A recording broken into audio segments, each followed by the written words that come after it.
प्यारे विद्यार्थियों, जय श्री श्याम। जैसा कि आज हमारे राजस्थान माध्यमिक शिक्षा बोर्ड का बयान आया है कि लॉकडाउन खुलने के बाद सोशल डिस्टेंसिंग के तहत एग्ज़ाम करवाए जाएंगे, तो आप अपनी पढ़ाई निरंतर जारी रखें। लॉकडाउन और 3 मई तक है।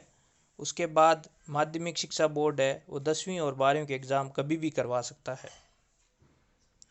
तो आज हम जो 22 अप्रैल आज के क्वेश्चन हैं जो आपको दिए थे, उनके जो उत्तर है वो आपको करवाते हैं। तो पहला हमारा प्रश्न था, आज सामाजिक विज्ञान से थे पहले 5 प्रश्न। तो पहला प्रश्न था, राजस्थान से कितने राष्ट्रीय राजमार्ग गुजरते हैं? तो राजस्थान से कुल 7 राष्ट्रीय राजमार्ग गुजरते हैं, जिनकी कुल लंबाई है 685 किलोमीटर है। फिर दूसरा प्रश्न था हमारा, नीति आयोग के वर्तमान अध्यक्ष कौन है? तो नीति आयोग के वर्तमान अध्यक्ष कौन होते हैं? हमारे देश के प्रधानमंत्री होते हैं। तो हमारे देश के प्रधानमंत्री कौन है? अभी नरेंद्र मोदी है। और अगर बात करूं नीति आयोग की स्थापना की, तो इसकी स्थापना कब हुई थी? 1 जनवरी 2015 को हुई थी। फिर हमारा तीसरा प्रश्न था, भारत सरकार द्वारा राष्ट्रीय कौशल विकास मिशन का प्रारंभ कब किया गया था? तो भारत सरकार ने इसको 15 जुलाई 2015 को प्रारंभ किया था, और इसका मुख्य उद्देश्य था कि जो कौशल है उसको ज़्यादा से ज़्यादा बढ़ाए, लोग अपना हुनर सीखे, युवा ज़्यादा से ज़्यादा हुनर सीखे, जिससे भारत में ही ज़्यादा से ज़्यादा वस्तुओं का उत्पादन किया जा सके। फिर चौथा प्रश्न था हमारा, मूल्य वृद्धि के कोई 2 कारण लिखिए। तो 2 प्रमुख कारणों में मुद्रा की पूर्ति में तेज वृद्धि होना है। दूसरा इसका कारण है औद्योगिक और कृषिगत उत्पादन में धीमी वृद्धि होना है। फिर 5वां प्रश्न हमारा है, गरीबी निवारण के कोई 2 उपाय बताओ। तो गरीबी निवारण के प्रमुख 2 उपायों में पहला जो उपाय है वो है जनसंख्या पर नियंत्रण किया जाए, और दूसरा है रोजगार के अवसरों में वृद्धि हो। तो ये 2 मुख्य कारण जिनसे हम गरीबी को मिटा सकते हैं। अब हम चलते हैं अपने गणित के प्रश्नों की ओर। तो पहला प्रश्न हमारा था, 2 कोष्टक cos square theta plus ten square 60 degree का मान ज्ञात करना। सॉरी, मैंने कोस स्क्वायर थीटा बोल दिया, वहाँ पे लिखा हुआ है कोस स्क्वायर 45 डिग्री। ठीक है, तो हमें पहले जो त्रिकोणमितीय सारणी है उससे कोस स्क्वायर 45 डिग्री का मान पता होना चाहिए। तो कोस 45 डिग्री का मान कितना होता है? 1/√2। और फिर टेन 60 डिग्री का मान होता है √3। इन दोनों को मानों को हम क्या रखेंगे? अपने जो प्रश्न दिया उसमें रखेंगे। तो 2 फिर मैं बड़ा कोष्टक लिखूंगा, क्योंकि कोस स्क्वायर दिया हुआ है। तो कोस स्क्वायर का मान होता है 1/√2, उसको स्क्वायर करेंगे तो वहाँ पे छोटा कोष्टक लिखेंगे। फिर प्लस का प्लस, फिर टेन 60 का मान होता है √3, उसका स्क्वायर करेंगे। फिर हम इसको प्रश्न को आगे सरल करते हैं। 2 का 2 आ जाएगा, बड़ा कोष्टक 1 देखो साइड में लिखा हुआ है 1/√2 का स्क्वायर, 1 2 बार लिखेंगे 1/√2। 1/√2 को गुणा करेंगे तो 1 को गुणा 1 से करेंगे तो 1, √2 को √2 से गुणा करेंगे तो 2।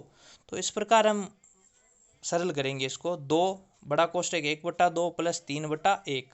फिर हम यहाँ आगे बट्टे की जोड़ करेंगे, तो हमारा जो उत्तर आएगा 2 गुणा 7/2। 2 से 2 कट जाएंगे तो हमारे पहले प्रश्न का उत्तर आ जाएगा 7।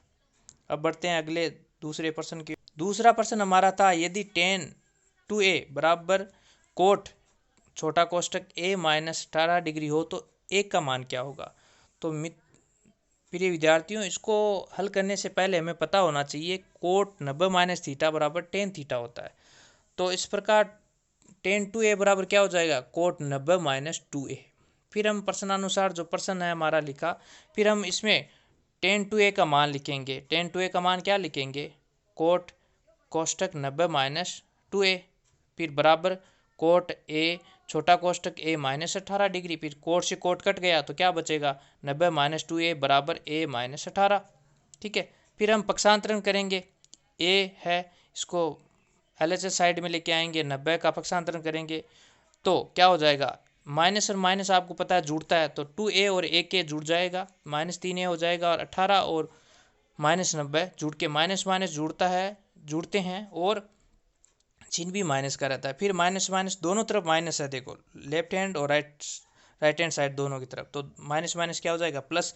फिर हम ए का मान निकालेंगे, 3 का पक्षांतर करेंगे तो 3 का भाग देंगे 108 में। तो इस प्रकार हमारे दूसरे प्रश्न का जो उत्तर है वो कितना आ जाएगा, 36 डिग्री आ जाएगा। फिर प्यारे विद्यार्थियों, तीसरा प्रश्न बहुत ही महत्वपूर्ण प्रश्न है, इस बार आने के चांसेस बहुत ज़्यादा है इस प्रश्न के। तो तीसरा प्रश्न हमारा था कि एक वृत्त की परिधि और उसकी त्रिज्या का अंतर 74 सेमी में दिया हुआ है और वृत्त का क्षेत्रफल ज्ञात करना है। तो विद्यार्थियों, हमें गणित अच्छी स्ट्रॉन्ग होने के लिए हमें सूत्र याद होने चाहिए। तो हमारा जो सूत्र है वृत्त का क्षेत्रफल ज्ञात करने का वो होता है पाई आर स्क्वायर। तो हमें पहले आर त्रिज्या का मान पता होना चाहिए, ठीक है। तो अब हम प्रश्न से ही इसको हल करते हैं और आर का मान निकालते हैं। तो हमारा प्रश्न क्या दे रखा है, वृत्त की परिधि क्या होती है 2 पाई आर, अंतर का अर्थ होता है माइनस, त्रिज्या का अर्थ होता है आर। तो 2 पाई आर माइनस आर बराबर 74, हमें ये प्रश्न से ही दिया हुआ है। अब हम इसमें प्रश्न से ही आर का मान ज्ञात करेंगे। तो हमें प्रश्न को ध्यानपूर्वक देखने पर देखो आर कॉमन आ रहा है दोनों में, तो हमने आर कॉमन लिया। कॉमन लेने के बाद हम आर का 2 पाई आर में भाग देंगे, तो आर से आर कट जाएगा 2 पाई माइनस, फिर आर का भाग आर में देंगे तो 1 आ जाएगा, ठीक है।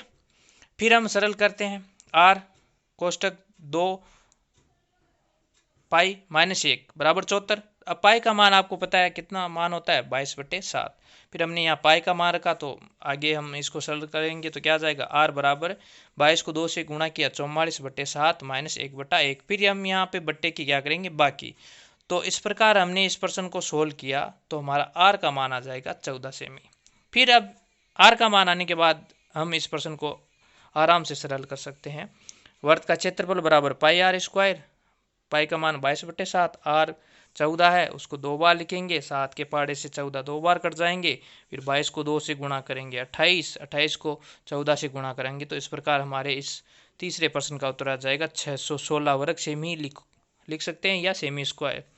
आपको पता है कि क्षेत्रफल जब होता है तो वर्ग सेमी या सेमी स्क्वायर लिखना जरूरी होता है मेरे प्यारे विद्यार्थियों, इस बात का ध्यान रखना। तो अगला प्रश्न हमारा